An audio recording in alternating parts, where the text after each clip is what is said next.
은 마태복음 23장 25절부터 39절에 있는 말씀입니다.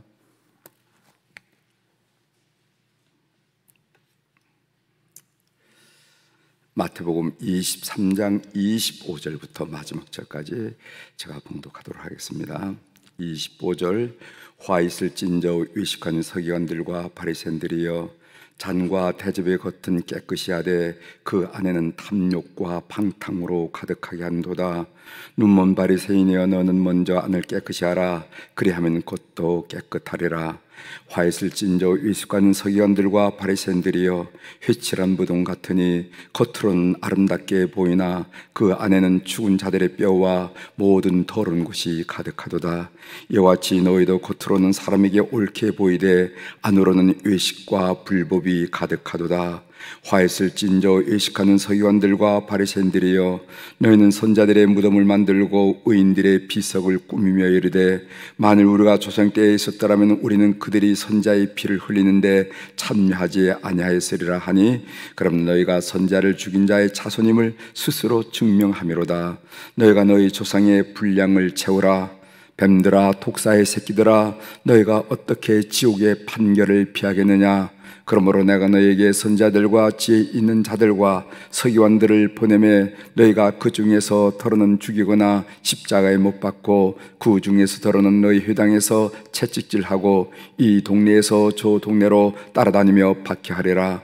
그러므로 의인 아벨의 피로부터 성전과 제단 사이에서 너희가 죽인 바가라의 아들 사가랴의 피까지 땅 위에서 흘린 의로운 피가 다 너에게 돌아가리라. 내가 진실로 너에게 이르노니 이것이 다 이 시대에 돌아가리라. 예루살렘아, 예루살렘아, 선자들 죽이고 내게 파송된 자들을 돌로 치는 자여, 암탉이 그 새끼를 날개 아래에 모음같이 내가 네 자녀를 모으려 한 이 일이 몇 번이더냐? 그러나 너희가 원하지 아니하였도다. 보라, 너희 집이 황폐하여 버려진 바 되리라. 내가 너희에게 이르노니 이제부터 너희는 찬송하리로다. 주의 이름으로 오시는 이여 할 때까지 나를 보지 못하리라 하시니라. 아멘. 39절까지 함께 같이 읽겠습니다.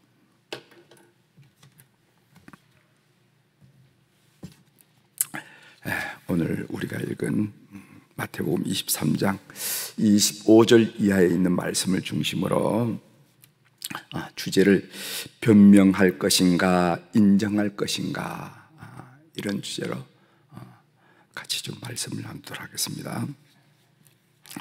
우리가 성경 말씀을 묵상하라 하는 그런 이야기를 자주 말씀을 드리는데, 여러분, 이 성경 말씀을 묵상한다 하는 말이 무슨 뜻입니까? 무슨 뜻입니까? 우리가 문제를 자꾸만 골똘히 생각하는 것을 보고 걱정한다 그래요. 무슨 걱정이 그렇게 많으세요? 말씀도 안 하시고.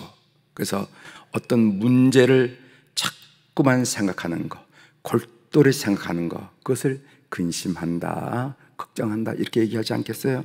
그런데 하나님의 말씀을 자꾸 생각하는 거, 하나님 말씀 한 절을 골똘히 생각하는 거, 이것을 보고 말씀 묵상한다, 이렇게 말씀을 드릴 수가 있는 것입니다.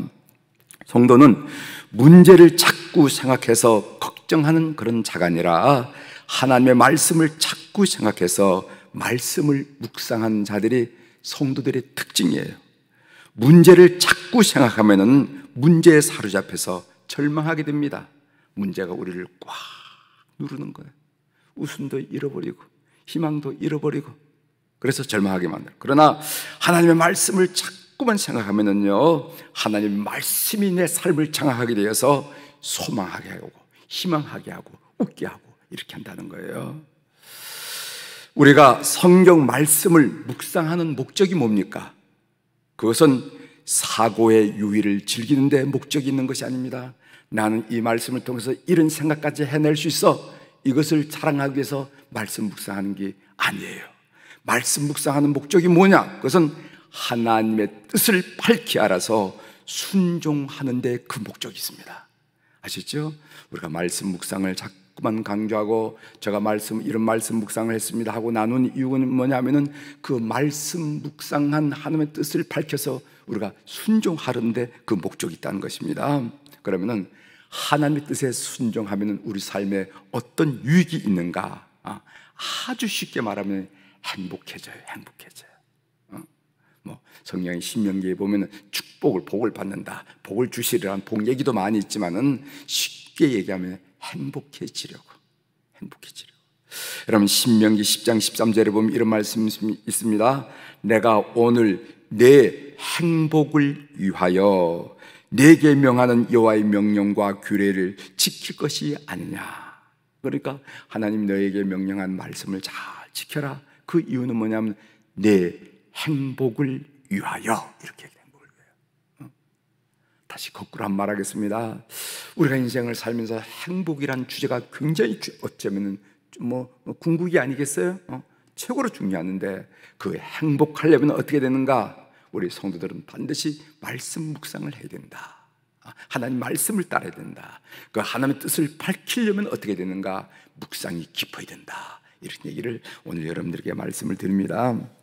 오늘 이 본문, 우리가 읽었는데 이 본문은 예수님께서 서기관들과 바리새인들을 비판한 7가지 항목, 화했을진저하고 어제 4가지 말씀드렸죠. 오늘 3가지, 이렇게 그 7 항목 가운데 나머지 3 항목을 오늘 말씀한 내용을 보게 됩니다.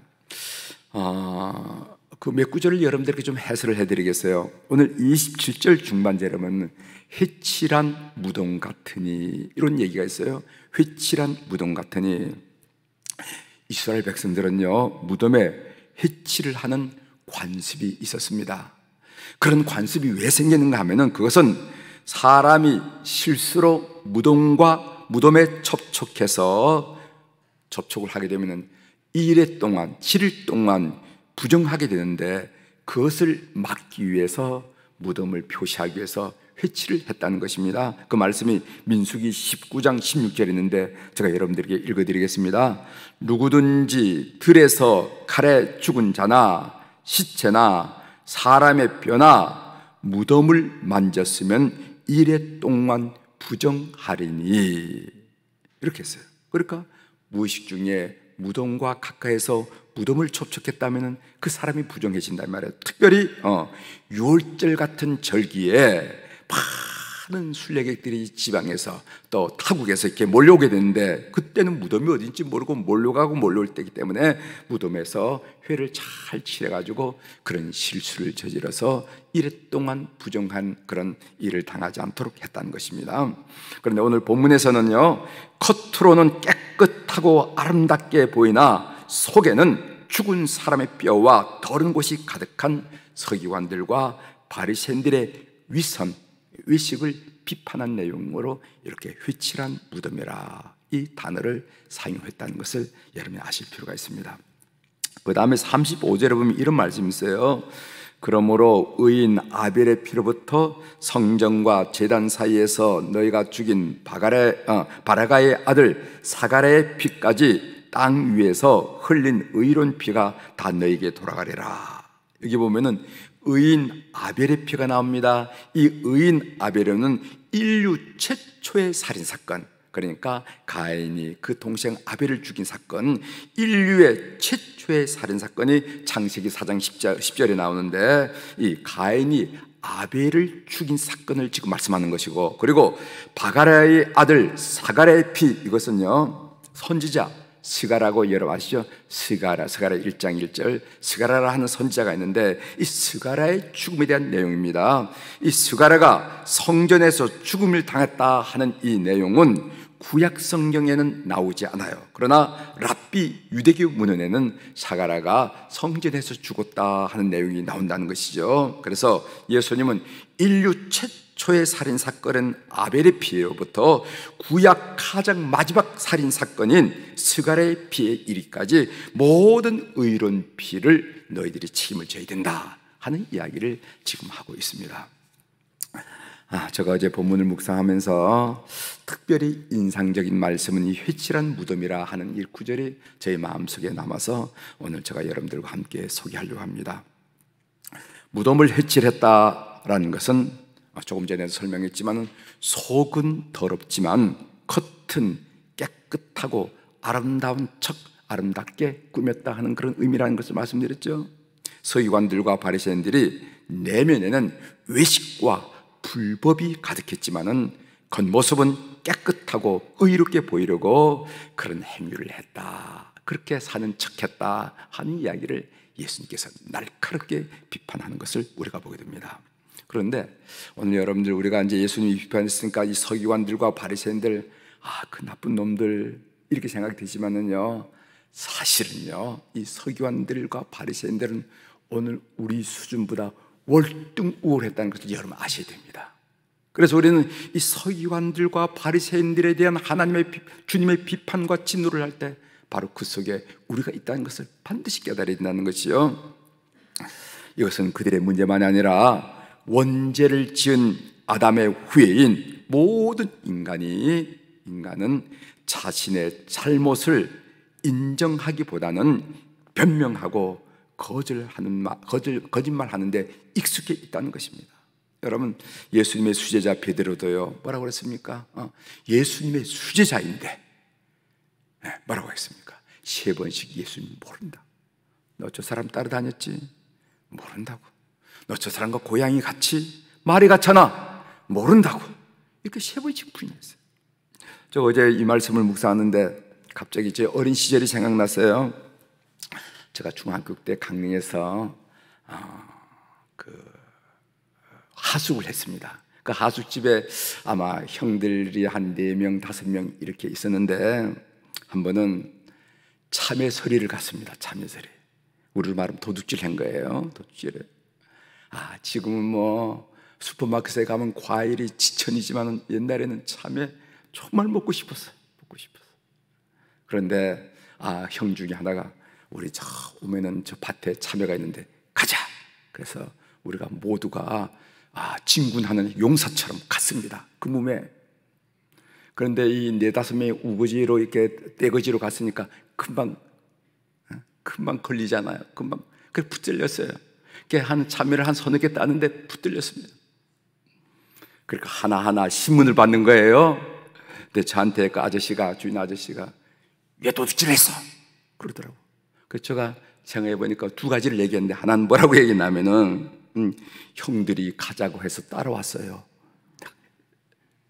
나는 죄가 없다는 거예요.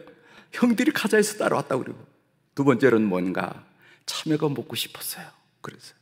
그랬더니까 그 아저씨가 먹고 싶으면 달라고 그러지, 너희들 참외 다니면은 그 넝쿨을 밟으면 다 참외가 썩게 되는데 넝쿨 밟아서 그렇다고 야단을 맞고 참외가 벌어지고. 그런데 이거 정학당하면 어떻게 되는가? 학교에도 고발하면 정학당하는데 그 때문에 얼마나 전전긍긍했다, 그 생각이 어제 났습니다. 왜 우리가 우리의 잘못에 대해서 변명하고 거짓말할까요? 그것은 잘못을 인정하게 되면 잃게 될 것에 대한 두려움 때문에 그렇습니다. 우리 같은 학생들은 정학 맞죠? 명예, 재산, 지위, 생명 잃을 수가 있다는 거지. 그래서 우리 인간은, 그 원죄를 타고난 인간은 변명하는 데 익숙하다는 겁니다. 우리는 여기서 중요한 질문과 맞부딪히게 되는데, 그것은 뭐냐면은 우리가 인생을 살면서 변명할 것인가 인정할 것인가 하는 내용입니다. 그래서 제가 주제로 변명할 것인가 인정할 것인가. 여러분, 자기 자신을 예수님이 비판한 서기관들과 바리새인들과 전혀 다른 존재라고 생각하시면 안 됩니다. 우리가 인정할 줄 모르면은요, 우리의 잘못을 인정할 줄 모르면은 우리가 바로 서기관들이었고 우리가 바로 바리새인들이라 하는 사실을 우리가 인정해야 된다는 것이죠. 누구나 잘못을 저질 수가 있습니다. 어린 시절도 잘못을 저지르고 어른들은 더 고차원적인 잘못을 저질 수 있지 않겠어요? 그러나 우리가 그 잘못을 인정할 때 회개라는 것이 가능하고, 그리고 구원의 길에 들어서는 겁니다. 그러나 우리가 변명할 때, 그리고 거짓말할 때 우리는 구원으로서 점점 멀어지고 우리 인격은 그런 방향으로 굳어진다는 것을 우리가 알 필요가 있어요. 저는 어제 이 말씀을 읽으면서 우리가 인생을 살면서 누구나 잘못을 저지를 때 우리는 변명에 익숙한가, 아니면 그것을 인정하는 데 익숙한가 하는 문제가 저에게 부딪혔습니다. 오늘 또 이 말씀이 여러분들에게 생각되어지는 그런 하루가 되기를 주의 이름으로 고면합니다. 기도하시겠습니다. 하나님 아버지, 속에는 더러운 것과 지저분한 것이 가득하지만은 겉은 아름다운 것으로, 깨끗한 것으로 꾸며나가는 그 서기관들과 바리새인들을 향해서 외식하는 자라고, 독사의 새끼들이라고 우리 주님께서 비난한 비난을 보면서 그 사람들이 얼마나 잘못했을까라고 묵상하는 가운데, 바리새인들이, 서기관들이 우리보다 인격, 윤리, 도덕으로 월등 우월하다는 것을 사실 깨닫고 오늘 주님 앞에 겸손히 머리를 조아립니다. 하나님, 우리가 인생을 살면서 잘못을 저릴 수밖에 없는데 그 저지를 때 늘 주님 앞에 인정하고 주의 용서를 구하면서 구원에 이르는 저희들 삶이 될 수 있도록 은총을 베풀어 주옵소서. 오늘 또 우리 사랑교우들이 주님 전전에 1000번제를 비롯한 갖가지 소중한 물질을 주 앞에 헌금으로 올렸습니다. 눈 밝으신 우리 하나님 아버지, 귀 밝으신 우리 하나님 아버지, 봉투에 적혀진 이름들 그리고 사연들 주님께서 통촉하여 주심으로 말미암아 인생길을 걸을 때 가장 적절한 시기에 가장 놀라운 방법으로 하나님의 역사를 경험하는 우리 교우들이 되고 그런 물질이 될 수 있도록 주께서 하나님이 이 물질을 흠량하시고 연락하여 주시옵소서. 환우들이 있습니다. 주님 기억하여 주옵소서. 병원에서 치료받는 우리 환우들을, 그리고 가정에서 치료받는 우리 환우들을 하나님께서 오늘 또 이 새벽에 성령으로 그들 가운데 역사해 주셔서 그들의 영혼을 만져주시고 그들의 심령을 만져주시고 그들의 육체를 만져주셔서 회복의 놀라운 역사가 일어나도록 주께서 은혜를 베풀어 주시옵소서. 성령은 우리에게 희망을 주고 소망을 준 줄 믿습니다. 그래서 모든 삶의 자리에서 소망하고 희망하고 기쁨을 회복하고 담대함을 회복하는 우리 한우들 될 수 있도록 은혜를 베풀어 주옵소서. 우리 안나 여성교 회원들, 우리 모세 남성교 회원들, 여러분 답답한 정황이 계속되고 있는데 하나님 아버지, 그들도 우리 성령님께서 방문하여 주심으로 말미암아 이 세상 이웃들이 발견할 수 없는 소중한 감사, 기쁨, 은혜, 소망으로 심령이 가득 찰 수 있도록 성령님 이 새벽에 저들을 방문하여 주옵소서. 우울한 가정, 답답한 감정, 미움, 서러운 원망 다 떨쳐버리고 우리 모든 어두운 심령 속에 소망과 기쁨으로 가득 넘치도록 주님 역사하여 주시옵소서. 우리 청년들을, 우리의 자녀들을 위하여 주님 앞에 올려드리며 기도합니다. 하나님, 학문하는 자녀들, 사업하는 자녀들, 직장 생활하는 자녀들, 낯설고 물스러운 곳에 가서 군무에 임하는 자녀들, 취직, 구직을 원하는 자녀들, 그리고 또 출가하여 새 생명 잉태의 기대를 하는 자녀들, 그리고 순산을 원하는 자녀들, 하나님 많이 있습니다. 하나님, 우리가 다 할 것 같이 자녀들 키우지만은 지나놓고 보면은 정말 우리 손으로 할 일이, 우리의 마음으로 된 일이 아무것도 없음을 오늘 또 이 새벽에 머리를 조아리고 손을 모으고 우리 그 이름들 하나님 앞에 올려드리오니 권능의 손길로, 사랑의 손길로, 은혜의 손길로, 지혜의 손길로 붙드셔서 역사하시고 도와주시옵소서. 그래서 우리가 믿음 안에서 하나님의 축복을 누리는 것처럼 우리의 아들과 딸들이, 우리의 손자 손녀들이 믿음이 기대되어 믿음 안에서 하나님이 베푸신 큰 축복을 누리는 가정들 다 될 수 있도록 은총을 베풀어 주옵소서.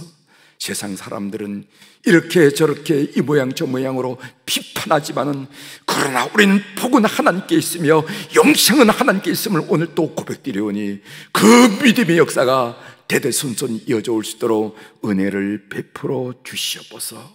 하나님, 오늘 저희들에게 개인적인 기도의 제목이 많이 싸우니 주께서 저희들에게 귀를 기울여 주시옵소서. 오늘 또 하늘의 주권과 땅의 주권을 가진 우리 주님의 이름으로 이 새벽에 선포합니다.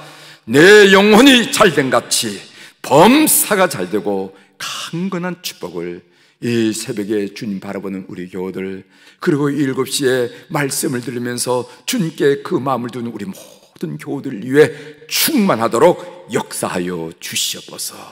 감사드리며 예수님의 이름으로 기도 올리옵나이다. 아멘.